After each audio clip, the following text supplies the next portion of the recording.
One of my favorite things to look on Facebook, on the internet, are these pictures of people that have done a job, but they've done it very poorly, but they've also been very lazy and not gone back and refixed it, right? We often has a tagline, "You had one job to do and you failed." Now, I got some pictures I brought with me. The first one is for the grammarians out there that are great at spelling. In case you're not sure what it's supposed to say, it's supposed to say fire, not free, okay? So that's that one. The next one is for construction workers. Handlebars are going in the wrong direction, in case you don't get that one. The next one's for the comic book nerds. It says Superman, underneath it is Batman, right? All right. Then, yeah, so we got to explain this. Next one's for math people. So for $1, you can have a ticket. For $5 savings, you can have 20 tickets at $20. So not really a savings. I think the last one is for our cooks out there. 100% beef made with all white meat chicken. So anything that these pictures show us is that there are some things in this life that there is a right way to do it, and there's a wrong way to do it as well. There's a lot of ways to do something right? Like loading a dishwasher. You can load in whatever way that you want, except that there is actually a wrong way to do this. And it's something I found out when we gave the chores to my children. There is definitely a wrong way to load a dishwasher. My oldest son, Micah, he is very on the go, kind of a typical boy, constantly moving, constantly wanting to just get done and do the next thing. And something I have found out with him is that there's definitely a wrong way to eat, okay? He will sit down, and he's ready to go, and he just goes. And it's like, whoa, not a race, son. And something I have to constantly tell him, it's not a race. Try to get the food in your mouth and not on the floor. There is a right way to eat and a wrong way to eat. There's a lot of right ways to change your oil, and there's definitely wrong ways to change the oil in your car. And if you do them out of order, it could be very, very messy and bad. There's a right way to winterize things. A couple years ago, Facebook had a number of pictures of what to do in preparation for winter. They were all things that you really shouldn't do. Okay, and here's one of them I brought. Helpful hint, put screws in your tires for added traction while driving in snow. And what makes this picture even greater is the realization that someone actually did this. Here's the full picture of that. There is a right way to prepare for winter, and there's definitely a wrong way to prepare for winter. When it comes to Christianity, this thing that we are doing in life, there is a right way to do it. There's many right ways to do it, but there's also wrong ways to do it. And it may seem harsh to hear that there is a wrong way to follow after Christ, but we have to realize that the entirety of the New Testament is written to Christians who are doing it wrong. If you don't believe me, just take a quick look at the book of 1 Corinthians. There, Paul talks to the Corinthians for 16 chapters on exactly what not to do. They had lots of issues. The book of Galatians is written to a group of people that were following Jesus and said, you know what, we need to follow it just like the Jews did, with all the customs and the religious programs and all that stuff. And Paul writes to the Galatians saying, no, that is the wrong way to do it. Today we're looking in the book of Romans, and Romans is another one of those books that's written where Paul at the end says, this then is how we should live. There is a right way to do it, and there is a wrong way. If you have your Bibles, we're going to be in Romans chapter 12 today, starting in verse 1, and we're going to kind of see what Paul has to say about how we should live. Romans 12 is the turning point in the book. Up to this point, he's been giving some very important theological understandings about what we should believe. And Romans 12 begins the what now portion of the book. The so what to everything else.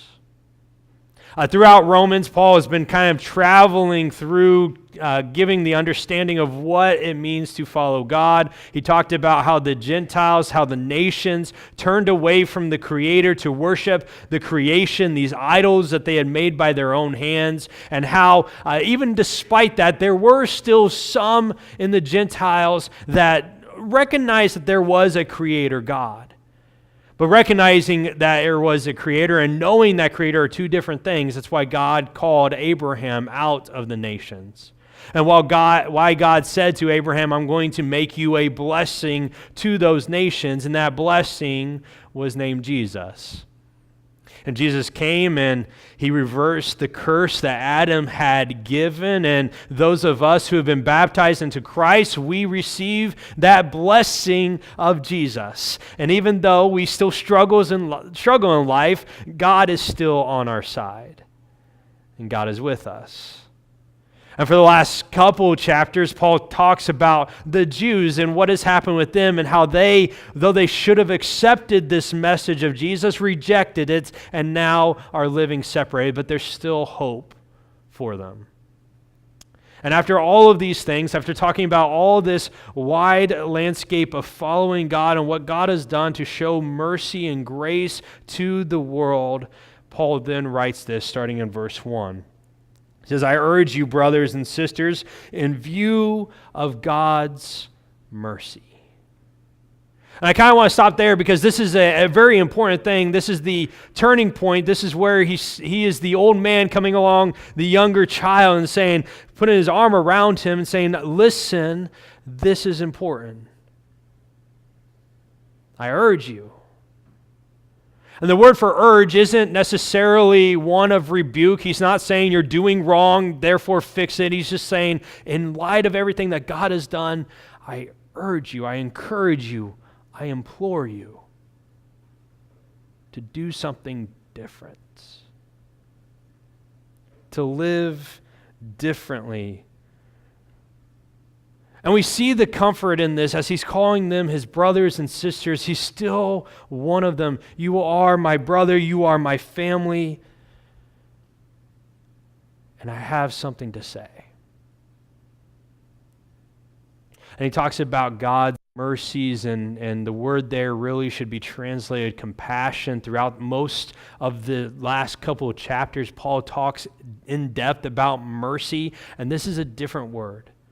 But it relates to the same thing. It's understanding everything and drawing out everything that he's been talking about. And so to understand what God's mercy is, what his compassion for his people is, we have to understand what Paul has been saying.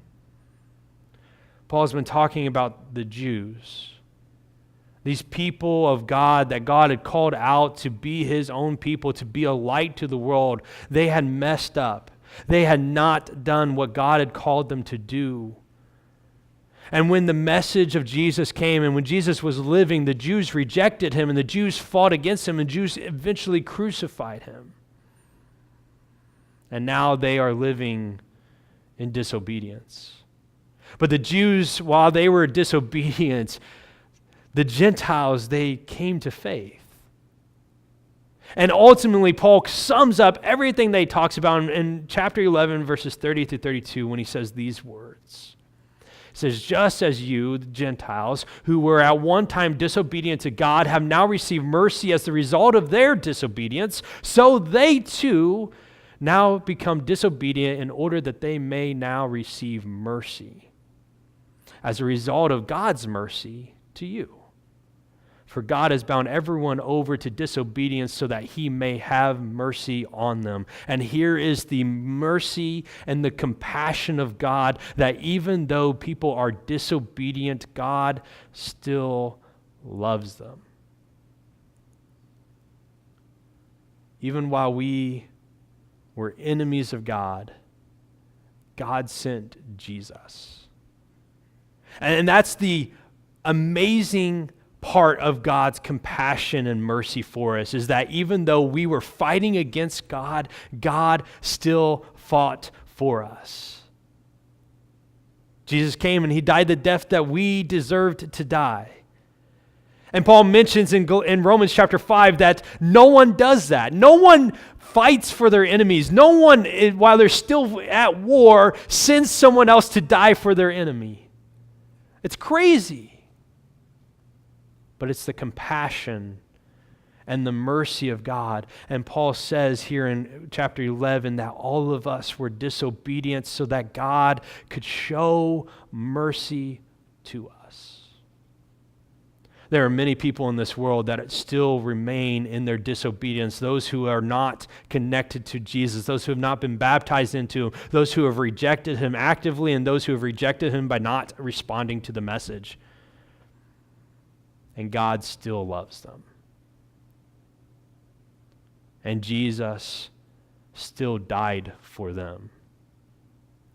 That is the compassion and the mercy of God.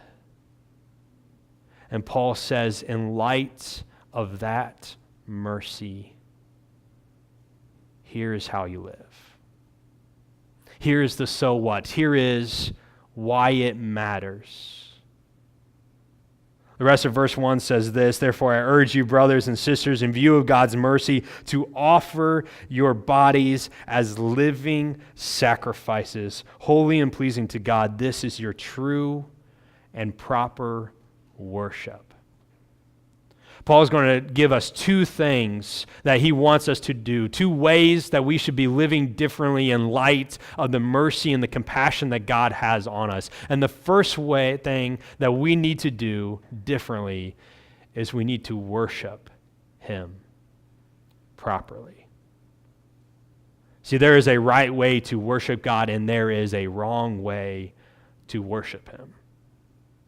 And Paul here says, this is your true and proper worship. This is the logical conclusion. This is the only thing that makes sense in light of what God has done for you. And the thing that you should be doing is being living sacrifices to Him. And this should be shocking, and it's not for us because we are 2,000 years removed. But for Gentiles first hearing this is a surprise to them. See, the Gentiles, they weren't allowed to worship God in the temple complex of Israel. They weren't allowed to offer up sacrifices to Him. The Gentiles had built this temple and they had separated different areas away from different people. Only certain people could go to certain parts. In the Holy of Holies, the most central portion of the temple, only the high priest could go, and only once a year. And the main inside portion of the temple, only the priests, a certain group of people from from a tribe of Israel. They were the only ones allowed into that temple itself. And outside of the temple where they sacrificed in front of Israel were the men of Israel. Only the men were allowed to be in that portion of the temple. And outside of that is the court of women, where the women of Israel were allowed to be in it. And if you were lucky, ladies, you maybe got to watch some of what was going on. Outside of that is the court of Israel, and anyone is welcome there as long as they're an Israelite. And outside of that was the court of the Gentiles. And between the court of Gentiles and the court of Israel were these 4-foot barricades. And written on each of the barricades was an inscription that said, if you are a Gentile and you cross this, we will kill you.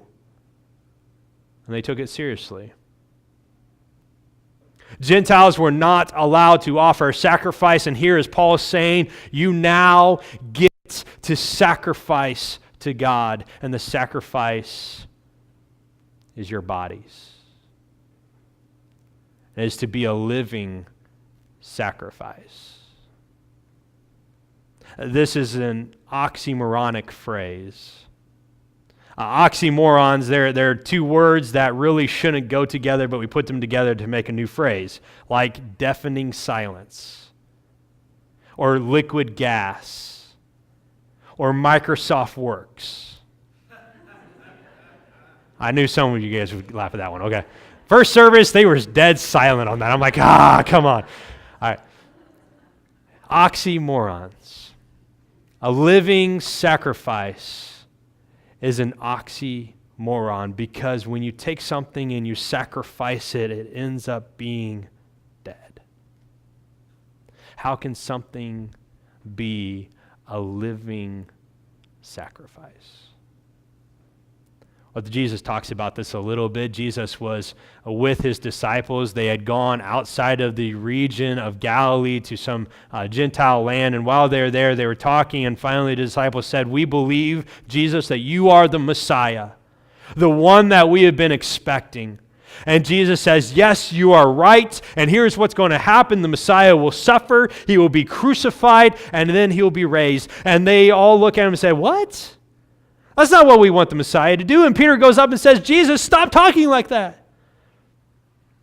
And Jesus rebukes Peter and turns to his disciples. And in Matthew chapter 16, he says this, "Whoever wants to be my disciple must deny themselves. They must pick up their cross and they must follow me. For anyone who wants to save their life will lose it. And whoever loses their life for me will find it." Oftentimes we hear this, take up our cross and follow Jesus, and we think to ourselves, man, I have so many burdens in life. I got 5 kids. I got a low-paying job. I got stress in my life. And we think of all these things as our burdens that we must carry, and we forget what the cross really was.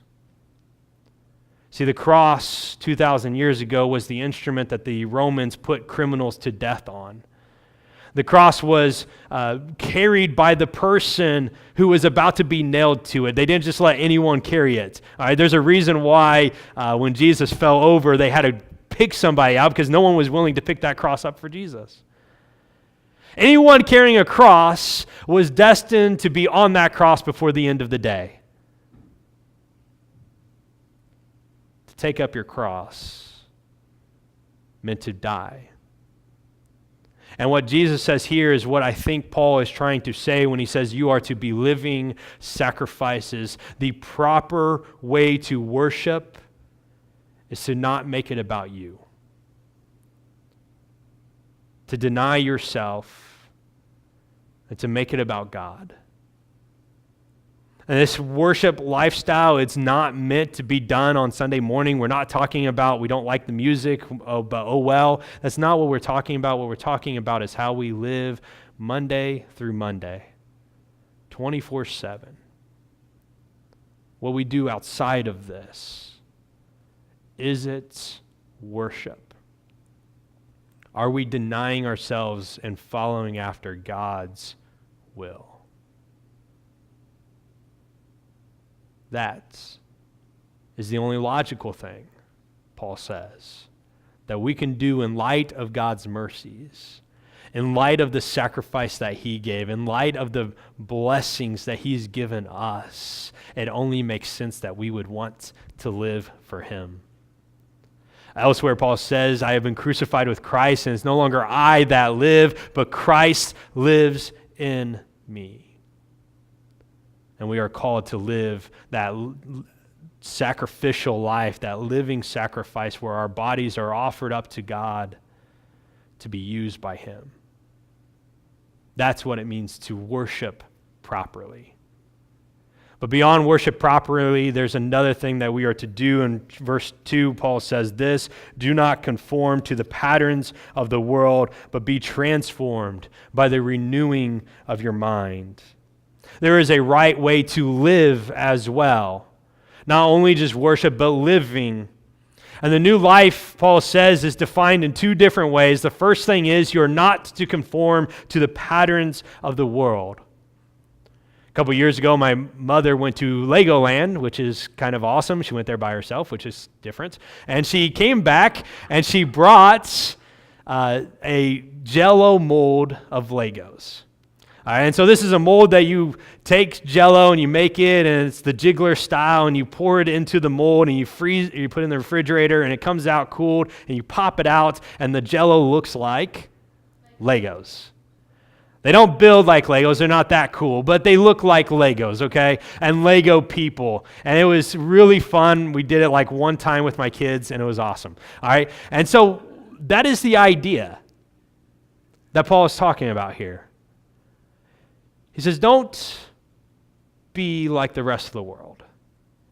Don't fit into the mold that the rest of the world has. Do not conform to its pattern. And the world has a pattern. The world operates with a certain way of doing things. And if you don't believe me, just look at what's happening. If you dissent on something, you get eaten alive. The world expects you to behave and act and think and do things the exact same way as them. And Paul says, do not conform to it. I think Peter says the same thing when he writes in 1 Peter chapter 3. Always be prepared to give an answer to anyone who asks to give the reason for the hope that you have. And Peter says you have to be ready to answer the questions that are going to come your way. And that implies that you are living a different lifestyle. That you're not conforming to the world because the world looks at you and says, whoa, there's something different. What is it? I want it. There has to be something different about us. We cannot be mistaken for the rest of the world. And if no one is coming and asking you why you look different than they do, then maybe, just maybe, it's because you're conforming too much. Do not conform to the pattern of the world, but he also says, be transformed by the renewal of your mind. Not only are we to conform, but we are to be transformed. And that transformation process starts with the way that we think. It is to be different. It is not to be the same as everything else. God's way of thinking is a lot different than the way that the world thinks. And we see that. We see that throughout Scripture. Paul talks to the Corinthians in 2 Corinthians, and he talks about how these people were coming to him and saying, you know what, you look a little bit different. And because of that, you're not really an apostle of God. And they questioned whether he had been sent by God or not. And Paul writes throughout 2 Corinthians saying, no, you're missing the point. God doesn't look at things that way. And ultimately in chapter 10, he says this, we demolish arguments and every pretension that sets itself up against the knowledge of God, and we take captive every thought to make it obedient to Christ. See, the world argues a certain way, and they think that certain things should be a certain way in order to have value. But God looks at things differently than that. When Samuel went to appoint the next king of Israel, he came to the family of Jesse, and the first son of Jesse comes up, and Samuel says, wow, this has to be him. And God responds by saying, no. You judge by the outside appearance, but I judge differently. And we have to understand that by not conforming to the world, it means that our thought patterns will be different, that the way that we think has to change. And when we start thinking differently, we become transformed and we begin to imitate Jesus in our lives. Paul luckily tells us what we should be thinking about in Philippians chapter 4 when he says these words. He says, finally, brothers and sisters, whatever is true, whatever is noble, whatever is right, whatever is pure, whatever is lovely, whatever is admirable, if anything is excellent or praiseworthy, think about these things. And this is, I think, the difference that we have to have. So the world constantly focuses on negatives. It constantly looks for the bad in people. It constantly looks for this ugliness because the world is ugly. But God looks for the beauty.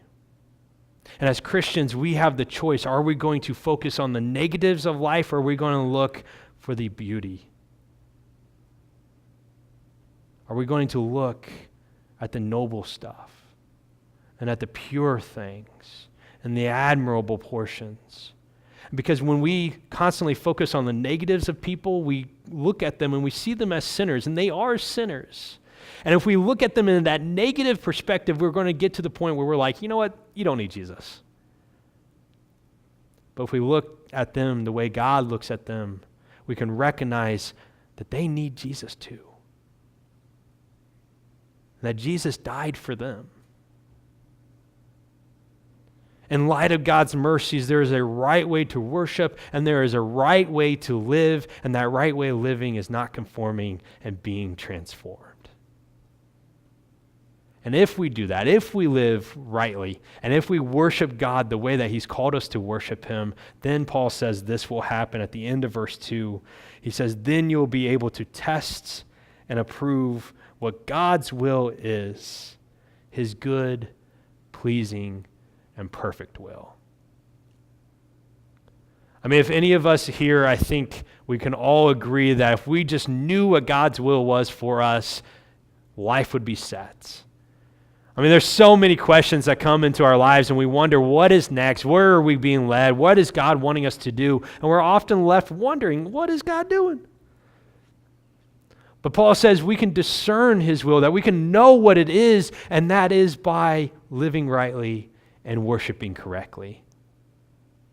Paul has even told us what God's will is for us in 1 Thessalonians chapter 4, verse 3, when he says this, it is God's will that you should be sanctified.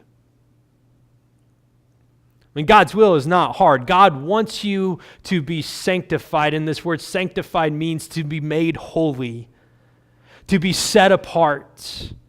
See, God has called each and every one of you to be His people, and He has a purpose for you. He has something in store for you, and He wants you to be holy like He is holy, and He wants you to be set apart, not conform to the world, but be different and special. That's His will for you. And by rightly worshiping and correcting in the proper way, we can show what God's will is to this world. Because God's will isn't just for us to be sanctified. God's will is for the world to be called into Him. God sent Jesus not to die just for a few of us. He died for everyone. And our world needs to know that. And if you are worshiping properly, and if you are living the correct way, you will be a beacon of what God can do. My life is different because Jesus is in it, and I want to hopefully say that your life is different because Jesus is there too. And the change that He has made in your life, it is noticeable to those around you, especially those that knew you in high school, right? They know the difference. And if you can be that beacon by worshiping correctly, by not making your life about you, but denying yourself and following after God and being that living sacrifice, and if you can live the correct way, not conforming to the world, but being transformed by the renewing of your mind, then you can be that beacon that Peter says people are going to come up to and say, what is different about you? We can show what God's will is. His desire to make us sanctified to this world that desperately needs it. So this world needs people that are denying themselves and following after something greater. This world needs people who are living sacrifices. This world needs people that are not conforming to it. And this world needs people that are being transformed by the way that they think. The world needs Jesus. And we are the light of the world. We are the hands and the feet and the body of the Savior. And if we can be that beacon of hope, then we can change this world around us. Let me pray for you. Heavenly Father, we're grateful that you did come, that you sacrificed yourself, that you have shown us mercy even though we did not deserve it. And Father, in light of that mercy, don't let us just sit down and say, wow, and do nothing. As Paul said, let us be living sacrifices. Let us live and worship you in the proper way. We have one job, Lord. Help us not to mess it up. I ask this in your name. Amen.